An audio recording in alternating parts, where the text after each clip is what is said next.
আমাদেরকে শয়তান একটা প্রবোধ দেয়, এই ভিডিওগুলো আমরা দেখি ফেসবুক ইউটিউব আর স্কিপ করে চলে যাই, উপরের দিকে টেনে আমরা স্ক্রল করে চলে যাই।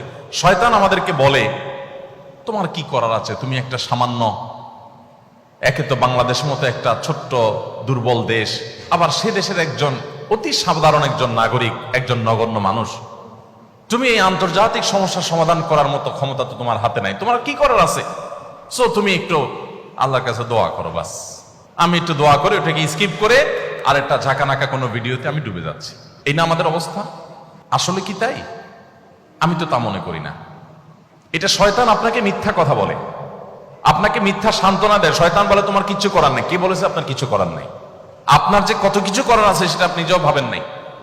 আল্লাহ তাআলা আপনাকে জিজ্ঞাসা করবেন না তুমি সেখানে সামরিক শক্তি কেন পাঠাও না, কারণ সামরিক শক্তি আপনার হাতে নাই। আল্লাহ আপনাকে এটা জিজ্ঞেস করবেন না।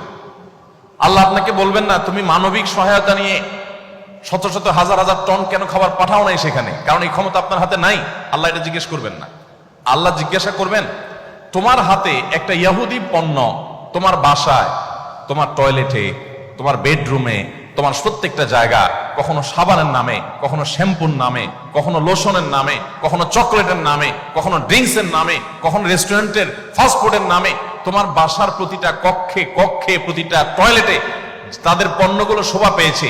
এই পণ্য বেচা টাকা দিয়ে তারা বোমা হামলা করে মানুষ মেরেছে। তুমি শুধুমাত্র তাদের প্রতি সিম্পেথি দেখাতে পারতে, সেটা তো দূরের কথা, উল্টো বরং তুমি সেই বোমা হামলার সঙ্গে জড়িত। তুমি জেনে হোক আর না জেনে হোক, তুমি বুঝে হোক আর না বুঝে হোক, তুমি কিন্তু সেই বোমা হামলার সাথে জড়িত। প্রতিদিন তুমি চাঁদা দিচ্ছ ফিলিস্তিনের মানুষকে হত্যা করবার জন্য। আল্লাহ এই কথা বলবেন? এই কথা বলার যথেষ্ট সুযোগ আছে? প্রতিদিন আপনি চাঁদা দিচ্ছেন। আমি একটা পেস্ট কিনতেছি না, আমি একটা বোমা হামলার জন্য টাকা ইনভেস্ট করছি বা চাঁদা দিচ্ছি। প্রতিদিন বাংলাদেশের প্রত্যেকটা মানুষের কাছ থেকে, প্রতিটা মানুষের ঘর থেকে ওরা চাঁদা তুলে নিয়ে যাচ্ছে।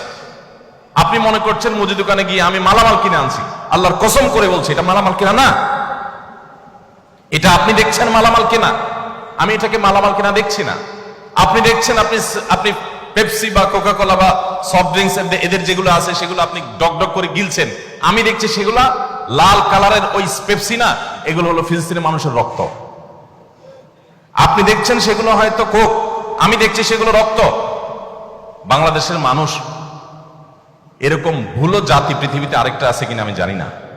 আমরা খুব দ্রুততার সাথে ভুলে যাই। আমরা কাউকে মাথা তুলতেও দেরি করি না, আবার মাথা থেকে আছাড় দিতেও আমরা দেরি করি না। এটা আমাদের একটা দুর্বলতা। আমাদের এই দুর্বলতাটা আমাদের কাটিয়ে ওঠার চেষ্টা করা দরকার। আমরা কয়দিন খুব জোরে সোরে বয়কট করে এরপরে আবার আমাদের সবকিছু সয়ে যায়।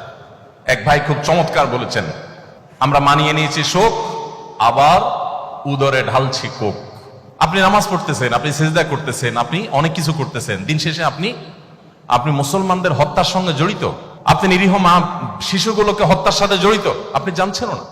আমরা মুসলমানরা যদি শুধুমাত্র তাদের পণ্যগুলো বয়কটটা যদি যথাযথভাবে করতে পারি, তাহলে তারা অন্তত 50% এমনিতেই সাইজ হয়ে যাবে। আমি তো মনে করি যে এই প্রেক্ষাপটে, এই বাস্তবতায়, ফিলিস্তিনের এই বাস্তবতা অন্তত আপনারা যদি প্রত্যেকে আন্তরিক হন এবং সচেষ্ট হন, তাহলে সেক্ষেত্রে আপনারা বাণিজ্যিকভাবেও লাভবান হতে পারেন, কিন্তু সেটা মূল উদ্দেশ্য থাকবে না।